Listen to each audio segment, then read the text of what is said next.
Buen día a todos y todas. Soy Pablo Sosa, coordinador de políticas para la inclusión social del Ministerio de Educación. Tengo el honor de presentarle a toda la comunidad educativa a Joan Zweig, que en minutos más comenzará su disertación. Presentar a Joan es mirar al futuro. Con apenas 30 años, lleva dictadas más de 300 conferencias por todo el mundo, en las cuales explica los principales lineamientos a través de lo que transcurrirá el mundo que viene. Docente e investigador de las llamadas tecnologías emergentes, fue distinguido, por ejemplo, por la prestigiosa revista Forbes como uno de los jóvenes más influyentes de la Argentina. Recientemente ha publicado un libro realmente apasionante, denominado 7R, las 7 revoluciones tecnológicas que transformarán nuestra vida. Sin duda, un texto fundamental para entender el mundo que viene. Quiero agradecer su predisposición para participar en este conversatorio y dejarle a él y a todos los presentes el afectuoso saludo de nuestro ministro de Educación, el doctor Juan Pablo Lichbacher. Hoy nos acompañan docentes y estudiantes del nivel secundario de escuelas públicas y privadas, escuelas preuniversitarias e institutos de educación superior.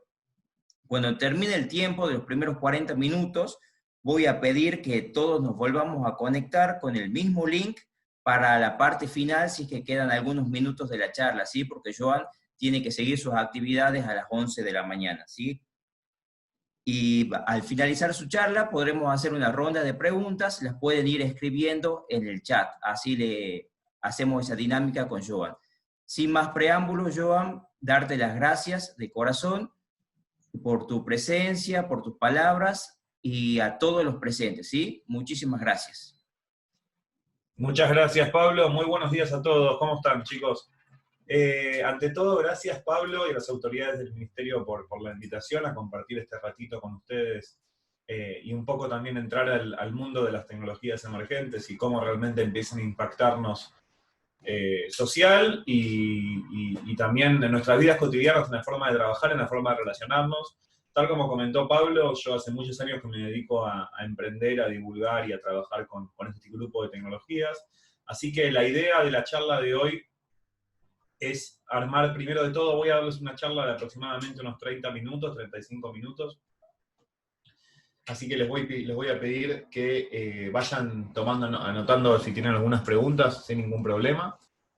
Y me encantaría después responderles a todos, así que los invito después si alguno quiere seguirme en mis redes para poder seguir ampliando algunos de los temas que no hayamos cubierto en esta charla. Un segundo que voy nada más a configurar la cámara, un minuto, y ya estoy bien, un minuto. Bueno, como me presentó Pablo, yo trabajo hace muchos años en relación a lo que es la divulgación y la comercialización de las tecnologías emergentes. Un segundo, mi cámara está mal todavía, tengo que corregir acá. Ahí está. Soy gerente de marketing para América Latina en Mytronics, es una compañía que se dedica a lo que es robótica doméstica. Nosotros trabajamos fabricando y comercializando robots que limpian piscinas de natación. En el mes de marzo lancé 7R, que es mi primer libro. Soy docente e investigador de la Fundación UADE y en los últimos años me dediqué a brindar conferencias y colaborar en lo relacionado al mundo de las tecnologías exponenciales. Soy colaborador y columnista fijo de Infobae y de la agencia de noticias Telam, y actualmente también estoy haciendo el MBA del IAE Business School también.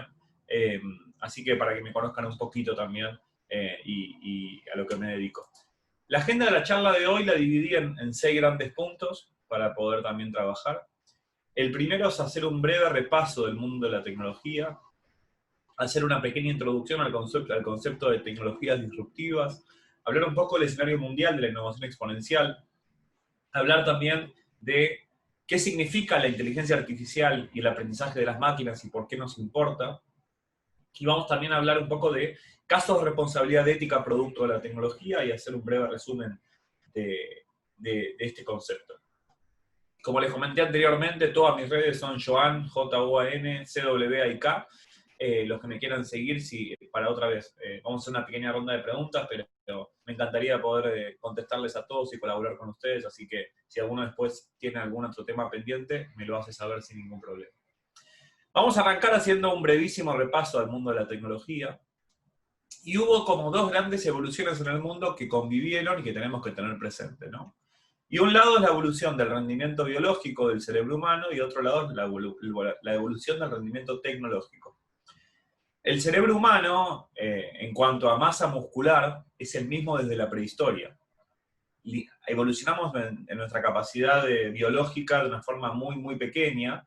Sin embargo, la tecnología evolucionó a ritmos exponenciales y realmente marcó estas brechas entre el rendimiento biológico del individuo y el rendimiento tecnológico. Mismo hoy tenemos más tecnología de la que podemos adoptar. Hoy en día, no sé si ustedes lo sienten, pero tenemos más tecnología de la que podemos realmente adoptar o aplicar en nuestra vida cotidiana. Y estas brechas las empezamos a ver en las tres primeras revoluciones industriales que realmente empezaron a marcar estas brechas entre el rendimiento biológico y el rendimiento tecnológico, ¿no? Y hoy en día estamos transitando una teórica cuarta llamada revolución industrial, que esa cuarta llamada revolución industrial está ligada a dos grandes tendencias que tenemos que tener todos presentes. La primera tendencia de esta cuarta revolución industrial, que todavía no hay ninguna entidad que la pueda decretar o que la pueda, de alguna forma, declarar formalmente, porque no hay una entidad universal que la declare, es que la tecnología está permitiendo que lo que era para un grupo reducido de muy pocas personas empieza a masificarse cada vez más. Lo que estaba disponible para un grupo pequeño de personas empieza cada vez más a disponibilizarse para un grupo más grande de personas. Y en segundo lugar, lo que la tecnología nos permite es también, por otro lado, como segunda tendencia, es empezar a democratizar de alguna forma la producción. Y a veces no somos conscientes de las cosas que hoy en día podemos hacer que hace 15 años no podíamos hacer, o hace 10 años no podíamos hacer, o hace 5 años no podíamos hacer. La tecnología está permitiéndonos que cada vez podamos producir más cosas.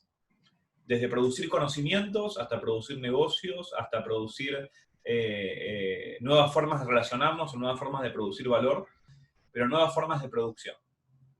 Y desde el siglo XV hasta hoy, en algún punto, la tecnología está creciendo a ritmos exponenciales, ¿no?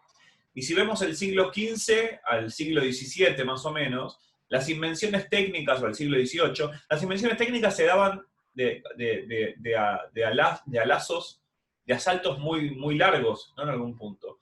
Y hoy en día estamos en un mundo donde la tecnología se mueve a ritmos exponenciales y donde pareciese que estamos frente a cambios tecnológicos todas las semanas, en algún punto. Y esto debería seguir mucho más para arriba, ¿no? Pero estamos en un momento del mundo donde, y acá quiero aclarar algo que me parece importante, la tecnología es un motor de cambio social, no es el único, pero sí es un gran responsable de muchos de los avances que hoy en día tuvo el mundo.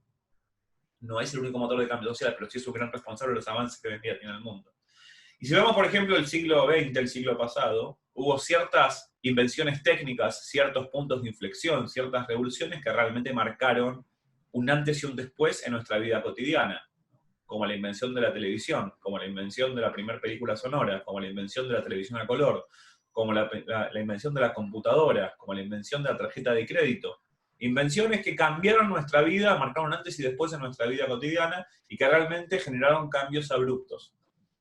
Son tecnologías disruptivas también, son tecnologías que generan cambios abruptos y que cambian las formas en las cuales nos relacionamos, las formas en las cuales generamos modelos de negocios. Y entonces podemos empezar a concluir como una primera idea, es que la evolución biológica, sumado a la acelerada posibilidad que nos da la tecnología, está produciendo y produjo transformaciones sociales, industriales, económicas y políticas, constantemente. Porque biológicamente el humano está evolucionando, no es que estamos estancos. Es más, hay un estudio que se publicó hace un par de semanas por Bloomberg y por el Foro Económico Mundial que se preguntaba cómo iba a ser el ser humano en los próximos 100 años. Y las conclusiones son muy sencillas. Vamos a ser aproximadamente un 20% más gordos y un 7%, entre un 7 y un 10% más altos. Entonces, en ese sentido, empezamos a ver que las transformaciones son claras, ¿no? Y si analizamos los últimos 30 años del mundo, el mundo, desde mi punto de vista, cambió más que en los últimos 200 años. Esto es una imagen, por ejemplo, y analizando los últimos 30 años de las cosas que fueron sucediendo. Esta es una imagen de la asunción del Papa del 2005 y la asunción del Papa del 2013, en la Plaza de San Pietro, en el Vaticano, en Roma, que en tan solo 8 años, algunos autores denominan que pasamos de una sociedad de la observación a una sociedad del registro permanente. Hay algunos autores que denominan que estamos frente a una sociedad de la inmersión, donde queremos ya también ser parte de la imagen, en algún punto. Pero el tiempo pasa muy, muy rápido y a veces no nos damos cuenta de esto. Una segunda gran tendencia que está pasando a nivel industrial es, básicamente, en los últimos 30 años empezamos a darnos cuenta de dos grandes cosas. La primera es el claro potencial que tienen las energías renovables en nuestra vida cotidiana, porque, disculpen el término, pero estamos jodidos consumiendo en un solo planeta como si tuviéramos 3 planetas. Y en segundo lugar, en los últimos 30 años empezamos a darnos cuenta del creciente incremento en cuanto a lo que es automatización y la robótica a nivel industrial, que empieza también a desplazar tareas concretas y a reconvertir empleos. Y estas son cosas que empezamos a hacer en los últimos 30 años. Y si tenemos que analizar cuáles fueron las mayores disrupciones tecnológicas del siglo XX, tenemos como dos grandes exponentes, ¿no? Y por un lado tenemos a Alan Turing, Alan Turing es el padre de la computación moderna. Para los que no saben quién fue un criptógrafo, un programador que en la Segunda Guerra Mundial fue uno de los responsables de poder descifrar el código Enigma. La máquina Enigma era la máquina que usaban los nazis para poder encriptar mensajes de la Segunda Guerra Mundial. Y, no sé, hay algunos micrófonos abiertos, no sé si después pueden silenciarlos, por favor. Entonces, Alan Turing fue, en algún punto, el padre de la computación moderna. Y en palabras de Alan Turing, la computadora personal es la primera máquina universal que potencialmente puede producir muchas cosas, o varias cosas, o múltiples cosas. Él básicamente es el padre de la computación, de la máquina lógica y de cálculo contemporánea, ¿no? Tal como la conocemos hoy en día. Y en segundo lugar, ARPANET, que fue el primer desarrollo de Internet con fines bélicos, en algún punto, que si analizamos en fines de la década del 60, cómo era el mapa de Internet, eran 5 universidades conectadas en el oeste de Estados Unidos. Hoy en día es muy difícil poder sacar una foto a lo que es Internet. ¿Por qué? Por la cantidad de información que producimos consciente e inconscientemente todo el tiempo. Entonces, Alan Turing y el descubrimiento de la computadora electrónica o la máquina lógica de cálculo contemporánea democratizó el poder hacer, democratizó la producción con esta máquina universal, e Internet democratizó el conocimiento en algún punto. Y en ese sentido, empezamos a entender que estas dos grandes realidades empezaron a producir fracturas.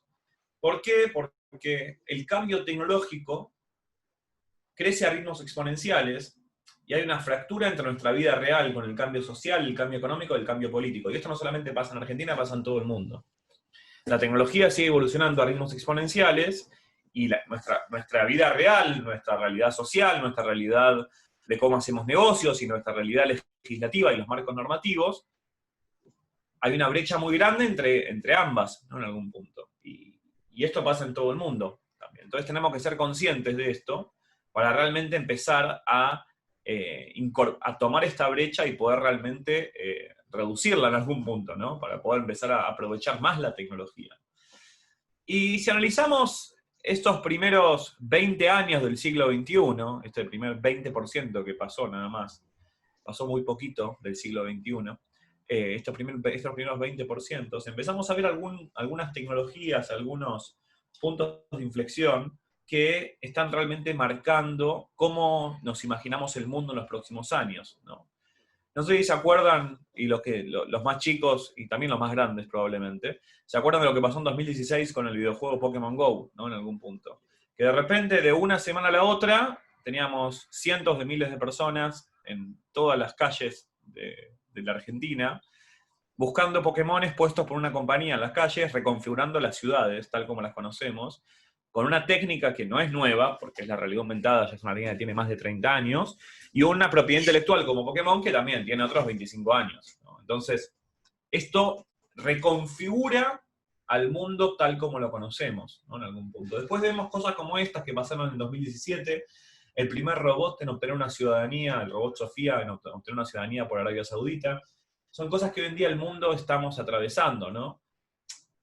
Noticias como estas, que esta es una noticia que a veces nos puede pasar desapercibida, es un reloj de la compañía Apple, que es el Apple Watch Series 4, que a veces vemos esta noticia pero puede pasar desapercibida, pero esto un poco avala la tendencia que les comenté anteriormente de la cuarta revolución industrial, que lo que estaba disponible para un grupo muy reducido de personas empieza a masificarse cada vez más. Entonces, por ejemplo, el Apple Watch Series 4 en septiembre de 2018 fue el primer dispositivo en poder realizar un electrocardiograma a cualquier persona, cosa que antes solamente estaba disponible para hacerse en una entidad hospitalaria o en una entidad médica o institución de salud puntualmente, masificarlo.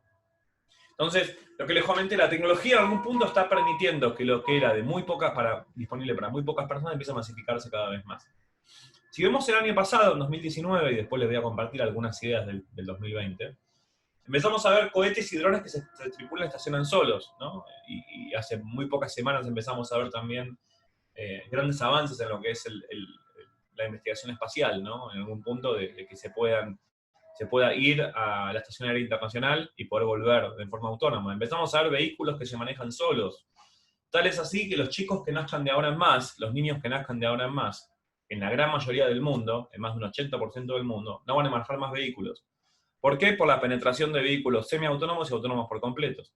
Y eso es algo que hoy en día está pasando. Y después me van a decir, me pueden preguntar, pero Joan, hoy en día hay millones de personas que trabajan manejando vehículos. Vamos a hablar en un ratito sobre eso. Vemos también dinero que se gobierna a sí mismo, tecnologías más que nada vinculadas al mundo de las criptomonedas y tecnologías centralizadas que empiezan también a tener más gobernanza. Y aunque esto hoy en día suene muy difícil de leer o de escuchar, si analizamos toda la historia de la humanidad, estamos transitando la etapa más próspera o unas etapas más prósperas de toda la historia de la humanidad. Y esto no es que lo digo yo, lo dicen grandes institutos universales como el Foro Económico Mundial o como UNICEF en algún punto. Hoy en día el mundo tiene muchos problemas. Y no soy ciego y no quiero ser ciego de eso. Tienen problemas de desnutrición, tienen problemas de acceso, de falta de agua, tienen problemas de acceso a condiciones de higiene, tienen problemas de alfabetización, tienen problemas, un montón de problemas, de falta de un montón de cosas, de pobreza, un montón de cosas. Pero si empezamos a tomar toda la historia de la humanidad, el nivel de prosperidad con una barrera de entrada que se disminuyó drásticamente, porque hoy en día, ¿a qué me refiero con barrera de entrada? Hoy en día, el poder tener acceso a un dispositivo móvil o a una computadora y a una conexión de Internet, se redujo muchísimo la barrera de entrada en los últimos 30 años. Se redujo muchísimo. Y con ese nivel de accesibilidad, en algún punto, de accesibilidad técnica y de conectividad, uno tiene un acceso a un mundo que hoy en día, si no tiene acceso, de alguna forma queda fuera del sistema. Hoy en día, nosotros tenemos el privilegio de poder estar generando este espacio. Hoy en día hay 65% del mundo que está conectado a Internet y otro 35% que no, lamentablemente no tiene acceso a Internet. En algún punto, pero esta prosperidad en algún punto la empezamos a ver con diferentes variables, como por ejemplo, la cuota de población mundial viviendo en pobreza extrema desde 1820 al 2015, en algún punto que se redujo de un 94 al casi un 9%. La tasa de mortalidad infantil de 1960 a 2015 se redujo abismalmente. Los niveles de educación a nivel mundial se aumentaron muchísimos más. América Latina está por encima del promedio mundial en cuanto a lo que es los niveles de educación en educación primaria. Y acá les podría mostrar muchísimos más gráficos, la verdad, de los estudios estos, que un poco también nos hablan de esta abundancia. Y esta prosperidad también, para poder también terminar la idea, también se encuentra en que yo tengo 30 años. Si yo hace 10 años, o hace 10 o 12 o 15 años quería contactarme con un director general de una compañía y lo llamaba por teléfono, probablemente no me iba a atender el teléfono. Hoy en día uno puede escribirle a cualquier persona mediante internet y es muy posible que le contesten, o por lo menos tiene acceso inmediato a esa persona, ¿no? Desde un presidente a un empresario o a un colega o a cualquier persona en parte del mundo. Y esa abundancia hoy en día es importante empezar a entenderla. Y una de las grandes responsables de esta realidad de prosperidad fue la evolución tecnológica. La tecnología, otra vez, y acá recalco, no es el único motor de cambio social, pero sí es un gran responsable de esta realidad en materia de prosperidad. Y aunque el mundo está en muchos aspectos mejorando, aunque tenemos problemas gravísimos, y ojalá que esta pandemia se termine lo más pronto posible, hagamos este conservatorio en forma presencial, ojalá. Las amenazas que hoy en día estamos enfrentando ahora son mucho mayores que antes, son mayores y distintas que antes, aunque el mundo está mejor en muchos aspectos. Y yo creo que las amenazas en algún punto están vinculadas a la automatización. Y acá me gustaría hacer un espacio, una pausa, porque hay que diferenciar lo que es un empleo de una tarea. Si yo le pregunto a cualquiera de ustedes cuántas tareas realiza a diario, estoy seguro que me va a poder nombrar 10, 15, 20, 25 tareas, 30 tareas. Probablemente los que trabajen me pueden nombrar seguramente 10, 15, 20, 25 tareas. Que probablemente muchas de esas tareas pueden llegar a ser automatizadas o automatizables, ¿no? En algún punto. Y acá no quiero desmerecer a ningún empleo en algún punto, pero si mi trabajo básicamente, creo que tenemos que empezar a preguntarnos que si mi trabajo requiere en su gran mayoría de tareas que son más operativas, más reiterativas, más manuales, más peligrosas, o más operativas en algún punto, la tasa de automatización va a ser mayor a tareas más vinculadas al liderazgo, a la creatividad, a la sensibilidad humana, al cruce creativo de información. Entonces, me parece que a la negociación, a la asistencia de otras personas, a la sensibilidad humana en algún punto. Entonces, yo siento que el trabajo mental va a tender a valer mucho más que el trabajo manual para las próximas décadas, y esto no fue siempre así. En la Edad Media, por ejemplo, el trabajo manual era extremadamente requerido. Entonces, si nuestros trabajos requieren en su gran mayoría de habilidades que son más operativas o más manuales, la tasa de automatización de ese empleo es más alta. No se van a desplazar empleos, se van a desplazar tareas. Si me preguntan a mí, por ejemplo, Joan, a ver, yo cuando arranco temprano con el trabajo más administrativo mío, ahora desde mi casa, cuando arranco con el trabajo más administrativo mío, una de las primeras cosas que hago es, veo los correos no deseados que me llegan. Pero van a decir, pero Joan, hay programas que te los pueden filtrar muy bien. Bueno, es un tema también de adaptabilidad humana, entonces yo invierto 20, 25 minutos en poder filtrar correos a la mañana. Y también siento que en algún punto esto que está pasando, y para terminar esta idea, creo que una de las preguntas que tenemos que hacernos es, otra vez, imaginándonos nuestro empleo en los próximos 5 o 10 años, ¿las tareas que realicemos van a ser las mismas? ¿O qué habilidades tenemos que empezar a formar para poder convivir con tecnologías más inteligentes y sacar realmente, aprovechar el potencial que tenemos humano? Porque también una de las cosas que siento que están pasando es la siguiente, que nosotros tenemos también, la tecnología sigue avanzando, tal como les comenté anteriormente, y nosotros tenemos la adaptabilidad humana va creciendo pero en forma lineal. Hoy quizás podemos acostumbrarnos a que nos llegue una pizza, por ejemplo, que nos llegue una pizza, por ejemplo, por una moto, por un sistema de delivery, pero si al día de mañana acá me entra un dron a mi casa y me deja una pizza y no sé cuánto me va a gustar, en algún punto, ¿no? Pero es como que la adaptabilidad humana también en algún punto está creciendo, pero en forma lineal, ¿no? Y tenemos que cada vez más correr frente a la evolución tecnológica para poder también en algún punto acostumbrarnos. Les hago una pregunta, a ver si alguno tiene. ¿Cuántos de ustedes tienen teléfonos con teclados físicos acá en la sala? Después si pueden, escriban por el chat. Creo que nadie, no. La pantalla táctil se patentó en el año 2008, formalmente, y pasaron tan solo 12 años de la penetración de esta tecnología, y miren hoy en día la naturalidad con la cual la tomamos, ¿no? En algún punto, ¿no? Que ya formó parte natural de nuestra vida cotidiana. Y hablando del concepto de tecnología disruptiva, que un poco me parece que es el más interesante para poder conversar, ya un poco creo que les comuniqué que la tecnología disruptiva genera un cambio abrupto, ¿no? Pero tiene 3 principales características que es importante empezar a comprenderlas. La primera es su potencialidad o su alcance, ¿no? Toda tecnología disruptiva tiene una potencialidad o un alcance en cuanto a áreas de negocio o campos de aplicación muy grande. Es decir que, por ejemplo, para un ejemplo, la realidad virtual no solamente va a impactar en los videojuegos.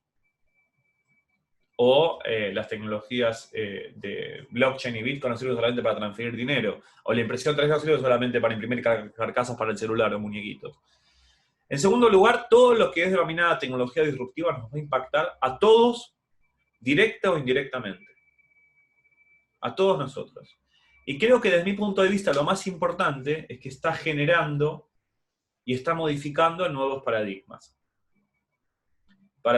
Está directamente modificando paradigmas sociales, paradigmas económicos y paradigmas políticos. Y así de alguna forma alterando también el transcurso de nuestra vida real, ¿no? Según mi punto de vista. Y si analizamos un poco los próximos 5 años, empezamos a encontrar 6 o 7 grandes tecnologías que son esenciales para empezar a entender el mundo que se viene. Mi libro se llama 7R, les voy a mostrar, acá, este es mi libro, que lancé en marzo, y yo incluyo una séptima, porque este libro básicamente son 7 tecnologías que yo estuve trabajando en los últimos años directamente, y cuento mi experiencia con cada una de las tecnologías, y es básicamente un manual para poder comprender el mundo, las tecnologías que nos están transformando y que nos van a transformar cada vez más nuestra vida en el corto plazo. Y quería que sea un libro también muy argentino, entonces también incluye una séptima, que son unas ciudades inteligentes, porque trabajé directamente en la aplicación de tecnologías sobre ciudades. Pero empezamos a encontrar que, por ejemplo, tenemos las 3 tecnologías de arriba, son tecnologías más duras, como por ejemplo la robótica, la impresión 3D, que para algunos la denominan como la llave a la 4ª revolución industrial, la realidad aumentada y virtual. Y abajo tenemos tecnologías más soft, más paradigmas digitales. Tecnologías como el Internet de las Cosas, que es esta capacidad que le da Internet a los objetos de poder dotarse de inteligencia. El Big Data, que son estos grandes cúmulos de información que producimos consciente o inconscientemente a diario todo el tiempo. Tecnologías blockchain y criptomonedas, que son una respuesta al mundo de la tecnología, al paradigma económico tal como lo conocemos. Realidad aumentada y virtual, porque probablemente ese tipo de dispositivos van a empezar a desaparecer en los próximos años, y quizás sea la última generación de dispositivos que veamos en algún punto. Entonces, estos son como grupos de tecnologías que me parecen interesantes para empezar a entender y que son todas tecnologías disruptivas que tienen un campo de aplicación muy grande, un alcance muy grande, y nos van a impactar a todos directa o indirectamente. Y eso me parece que es lo más importante. Acá lo que quiero conversar con ustedes es hacer una pequeña síntesis, que tenemos 5 minutos. Después nos conectamos de vuelta, pero quiero aprovechar estos 5 minutos para hacer una pequeña síntesis y también compartirle algunas ideas de la pandemia que estamos viviendo, también del coronavirus, de la pandemia que estamos viviendo. Y para empezar un poco con las ideas de la pandemia, yo siento que el coronavirus fue un enorme catalizador de la tecnología, desde la química, ¿no? Empezó como a darle reacción a muchas de las cosas que ya venían pasando, ya venían sucediendo estas cosas, en algún punto, pero empezó a darles un impulso cada vez mayor. Nosotros, en los últimos meses, en educación a distancia, evolucionamos más en los últimos 6 meses que en los últimos 10 años. Y también en algún punto siento que estos últimos meses nos permitieron, para cierto sector de la sociedad, reducir la brecha digital. En algún punto, ¿por qué reducir esta brecha digital? Porque muchos sectores se vieron obligados, en algún punto, forzosamente, en algún punto, a empezar a entender la tecnología que los rodea para poder seguir trabajando, para poder seguir comunicándose, para poder seguir generando valor. Y eso siento que es algo que fue pasando, lo veo con mis padres, por ejemplo. Empezamos de alguna forma Y también con esta pandemia yo siento que se mostraron como 2 grandes realidades, ¿no? En primer lugar, la evolución tecnológica per se, con todas las posibilidades que eso trae. Hoy en día hay cientos de miles de pymes que trabajan, por ejemplo, o siguen vendiendo mediante plataformas de comercio electrónico, para dar un ejemplo. La evolución tecnológica per se que nos permite hacer estos encuentros virtuales. Y por otro lado, la desigualdad también. ¿Por qué? Porque una persona sin conectividad y sin un acceso queda fuera de un montón de realidades, ¿no? Entonces siento que son como 2 grandes cosas que fueron pasando en esta realidad. Otra cosa que también cambió, producto de la pandemia, fue las preferencias de consumo. Cambiaron las preferencias de consumo, cambiaron la forma, los modelos de negocio que eran tan prometedores cambiaron. Nuestras preferencias de consumo cambiaron abismalmente en algún punto. Y yo siento que el mundo de hoy en algún punto es un mundo donde, además de vivir en una infodemia, en una pandemia vivimos una infodemia. Tenemos un tsunami de información, tenemos una catarata de información. Los que tenemos el privilegio de poder estar conectados tenemos una catarata de información disponible. Y en esta infodemia surgen también todo lo que son las noticias falsas, surgen también todo lo que es el exceso, la saturación, también un montón de cosas sociales y el lado un poco más también apocalíptico producto de toda esta tecnología, ¿no? Y siento que un poco el desafío nuestro es empezar a tomar toda esta información y esta información que tenemos disponible para tomar mejores decisiones. Entonces, creo que un poco también, y para retomar, la tecnología es un gran motor de cambio social, es un gran responsable del bienestar económico y social que hoy en día tenemos. Imaginarnos esta pandemia sin tecnología sería muy difícil.